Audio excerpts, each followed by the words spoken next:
Hi, my name is Brianna Lafferty, and I had a near-death experience in 2017. While that was only 6.5 years ago, my story started way before that. So I experienced metaphysical phenomenon basically my whole life. I also started experiencing paranormal phenomenon around age 10. Also around age 10, I started developing symptoms of what would later be found out as a rare chronic illness.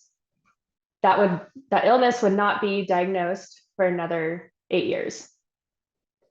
Some of the metaphysical things I experienced would be the extreme empathy, seeing auras.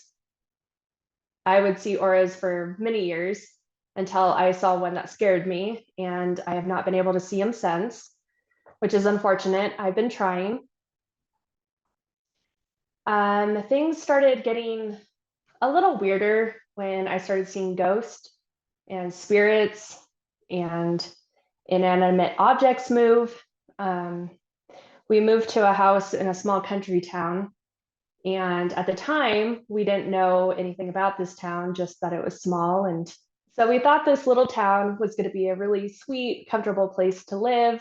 And that's really when the paranormal stuff started happening. I saw ghosts that really didn't bug me. They didn't really pay too much attention to me, and they didn't scare me. But I did get really freaked out when I saw my great grandmother's old doll without eyes have red eyes and turn its head.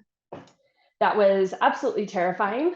And little did we know that a other person at our church, he saw a doll move its head just a town over, and he moved his whole family out of that house immediately. We also saw, I say we, my sister and her friends and my friends all saw this entity, this dark caped shadow man come like as a shadow on the wall behind us. And it happened in maybe 5 different times. And my sister and her friends saw it separately of my friends. And we both told my mom, but not each other. Well, we looked up this shadow man years later, not until last year, and it turned out to be a well-known dark entity that appears to children in basements around the world. So that was another bad omen that we didn't really pay much attention to. So around the same time that these paranormal things were happening, I started getting horrific nightmares and extreme insomnia, and symptoms seemed to progress. I would twitch. I would have major muscle cramping in my forearms and my legs and my calves and my feet and my hands. And we didn't really know what was going on. And it wasn't probably until I was 13 or 14 that we decided to see a neurologist. And they did a bunch of tests and couldn't figure out what was going on. You know, we did heavy metal tests and lead poisoning, Lyme disease, CT scans, MRIs, you know, just all the tests you could think of, and they all came back normal. However, things kept progressing as I got older, and things started getting weirder with my metaphysical and paranormal activities. I started astro traveling involuntarily and hated it. I'd be pulled out of my body and in these dimensions that I didn't know about, and it was always terrifying and always exhausting. So at 18, I finally get diagnosed with myoclonus dystonia. It's a rare chronic neurological disorder.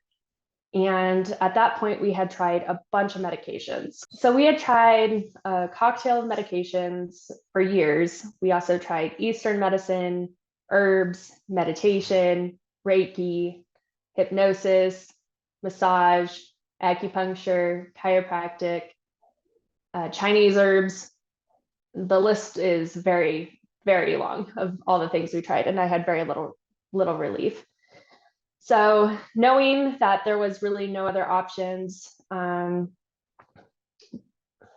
was an experimental brain surgery at the time, but my doctor wasn't very excited to send an 18-year-old through experimental brain surgery when she had never even seen any people with this rare chronic illness before. So kind of went on living my life as best as I could, knowing there was not really any alternatives or other options.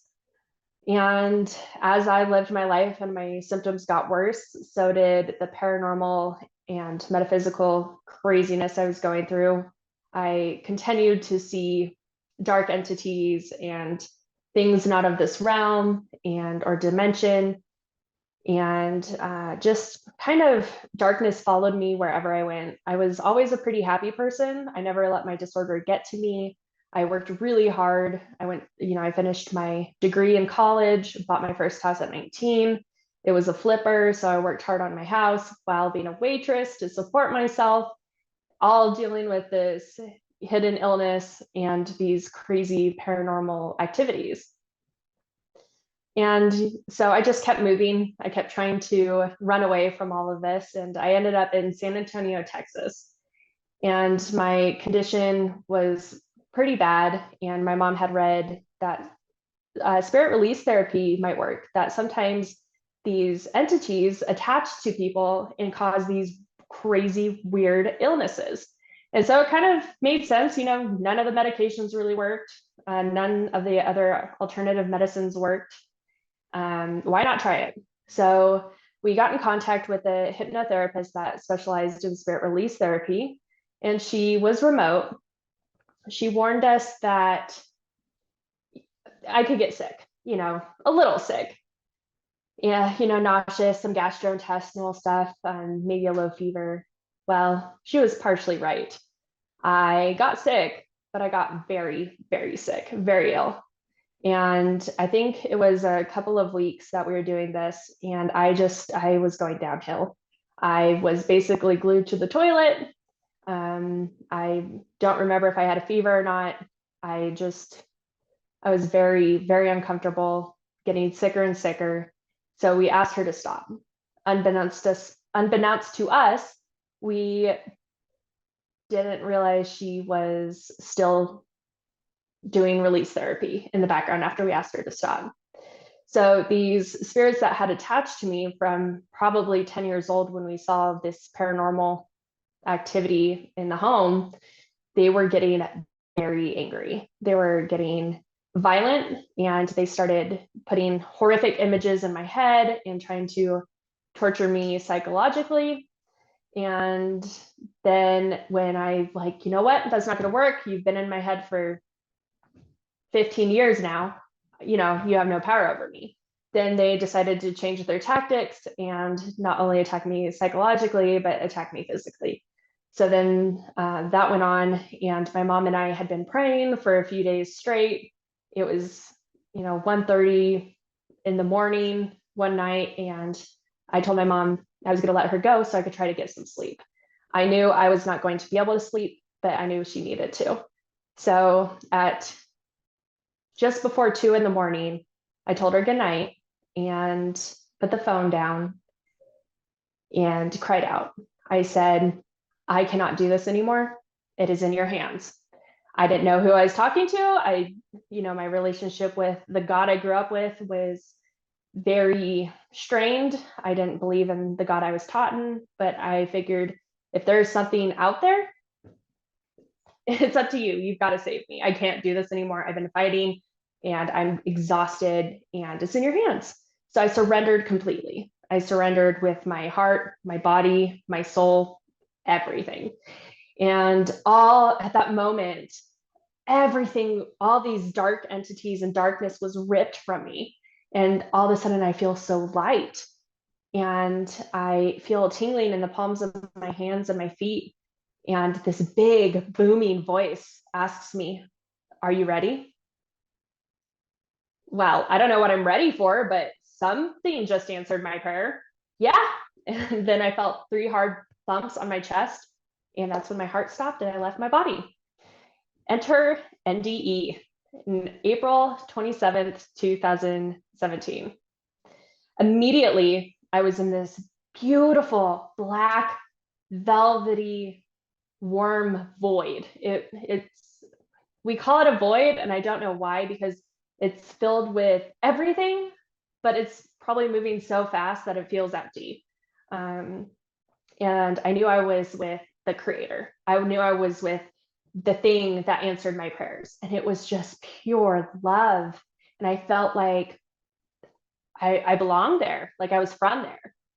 And I realized, am I dead? And when I asked that, 3 months to kind of float by and give me a shit-eating grin. Don't say anything, but the shit-eating grin reminded me of, if you only knew.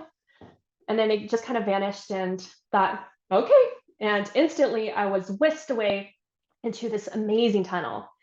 The tunnel was this bright, vivid blue, one you can't see here on Earth, filled with ones and zeros. And I was going through it at supersonic speed. And my soul was being downloaded with this information. And it was ones and zeros just all around me, entering my soul, downloading me with code. And it was amazing. I ended up in this white space. I call it a room, but that doesn't really make sense because there's no walls, ceilings, floors, or doors, but it was this space. And behind me was this very powerful being. And I equate him to possibly what you would equate to Jesus, Muhammad, Buddha, Krishna, the Christ consciousness. So that being was behind me, while in front of me, I see this giant pile of black numbers. And I reach down and I grab it and I throw it up like, no wonder you love creating. Because I knew the universe was created in math and numbers and equations. And I was just so excited about it. I don't know why, but I was so excited. After that, I transitioned into another place. And that's where I spent the majority of my, we call it time, but there was no time. I got to play and explore here. Every thought I had would become a reality in an instant. And I saw these other beings. I don't know if they were previously human or not, or extraterrestrial, or where they came from. I just knew there are other beings in this place with me. And I saw some sliding down trees covered in snow. And I realized, for some reason, I don't think I like snow. Instantly, it turned to this lush green moss-filled trees. I'm like, wow, that looks fun. Instantly, I was there sliding down trees like Tarzan. And at one point, I was this doll, like a Russian nesting doll. Another point, I was a robot. I tried to learn to fly. I was not very good at it. I ended up hitting a pole and my arm got severed. And I watched it regrow with ones and zeros. I was also a snowman, ironic for hating snow.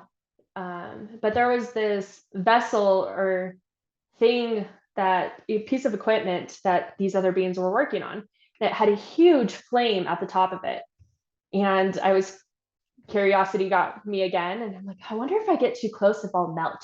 Sure enough, instantly I was too close and I melted. I was a puddle of eyeballs. And I wondered if these other beings would put me back together. Instantly, other beings helped put me back together. I ended up dancing with some other beings as if we had choreographed for decades together. Everyone just moved in unison and worked in unison and communicated without words or moments even, being exchanged. It was all instantaneous. The last part I spent in this area was with a very old man. And how can you have an old man in a place with no time? I don't know. But he sat in the corner. He had a long beard and a wooden cane. And I remember we spent quite a bit of time in that area. And we talked. I still don't know what we talked about. I'm hoping it'll come to me, one day when I need it or I'm ready for it. I just know we had deep conversations. And I really would like to know what those were, but I'm trying to be patient. After that, there was a barbed wire fence. But here on Earth, you can see through a barbed wire fence. You can see what's on the other side, whether that's corn or cows or a forest or houses. You can see beyond that barbed wire fence. I could not in this place. And these beings started moving through an opening in the barbed wire fence to another place. And I knew I wasn't allowed to go. I wasn't given a choice. I just knew I couldn't go. After that, I was in the presence of 7 magnificent beings, like even more powerful than the being in the white room. And they're behind me, and in front of me was this beautiful scroll just floating in the air. And beautiful gold and sparkly script was starting to be written on it. And I knew like it was super important and super amazing. And that's when my ego kicked back in. And I said, "Ha, you're showing this to a human." Instantly, the scroll rolled back up, the letters went away, and I was put back in my body. It felt like I had been gone for months. And knowing I had a body to return to, I thought my family disregarded my wishes to cremate me, and that if I opened my eyes, I would be underground in a coffin and have to figure out how to fight my way out of a coffin and 6 feet of dirt. And I was terrified. So I tried everything I could to get back to this space. I slowed my breathing. I tried resting really, really hard and relaxing all my muscles and just getting so relaxed, and tried to get back into what I felt pre my heart stopping. Also, about coming back into my body is it's one thing to feel your heart stop. It's a completely weird thing to feel your heart start again, which I did as soon as I entered it. So I knew I was back in this physical body. And I think it probably took, I don't know, it felt like forever to open my eyes again, but it must not have been that long, because when I opened my eyes and looked at my phone, it had only been 8 minutes. And I was so confused. I thought, it'd been weeks or months, and at least days, if not. And it was very confusing. That is kind of the beginning to my NDE, and definitely the duration of my NDE.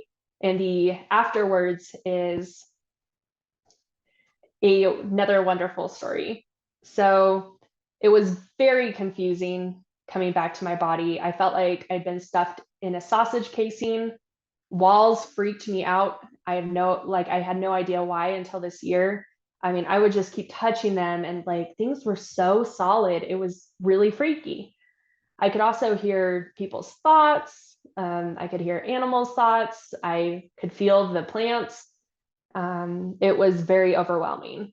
I cried a lot. I was very scared, and it was a very rough transition back. It took me probably 8 to 10 months to fully reassimilate into life, and even longer to accept what had happened. Luckily, my mom had read about NDEs in her life, and I knew hardly anything about them. I just knew people who had died. It was a term for people who had died and came back from being dead. I didn't know anything beyond that. So she kind of helped when I told her my story. She's like, that really sounds like you had an NDE. But I was like, no, that's crazy. That's absolutely crazy. I struggled with what had really happened, and the fact the thoughts and the images had never faded. It wasn't until 2020, when I heard Even Alexander tell his story, that I was like, oh, this is real. Like it hit me like a ton of bricks right in the gut, and realized it was real. And that was after I attended an IANS conference in 2018. I met tons of lovely people, but I hadn't heard anyone tell my story. So I was like, I didn't see relatives. I didn't have a life review. I don't know. But 2020 was definitely when it hit me, and I realized that it was true. I didn't start telling my story, on a ton of circuits or speaking out loud. I didn't write my book until last year, October last year. So almost a year ago. It was Halloween when I wrote my book. Wonder if there's significance to that. But I never knew how my rare chronic illness and my NDE were related. I was symptom free for 2 years after my NDE, and we thought I was cured. I started researching NDEs when my mom told me I had one, and people would have these miraculous cures, cured of cancer, cured of this illness. They had no symptoms of drowning. They were underwater for 30 minutes and they were fine, healthy, or, just these horrible, horrible things were cured through this amazing experience. So we thought I was cured for almost 2 years. It wasn't until my symptoms came back and we were just kind of like, okay, it went into remission for some reason. Why? Or not even why, just okay, let's deal with it. So I didn't realize how my NDE and my illness were related. So I wrote 2 separate books, one about my NDE and one about my chronic illness. And then I went to a meditation retreat in July this year and found out how they are connected. I got the language to get back to this amazing space, to the void of infinite potential of everything and nothing all at once. And when I got back to this place through meditation, the code from my NDE circulated through my brain and my heart while they were in coherence. And I knew it was the code I needed to heal myself. So it has been almost 4 months that I've had no symptoms and realized I was cured during my near-death experience, but I didn't know what to do with it. I didn't know how to get back there, how to communicate with that space.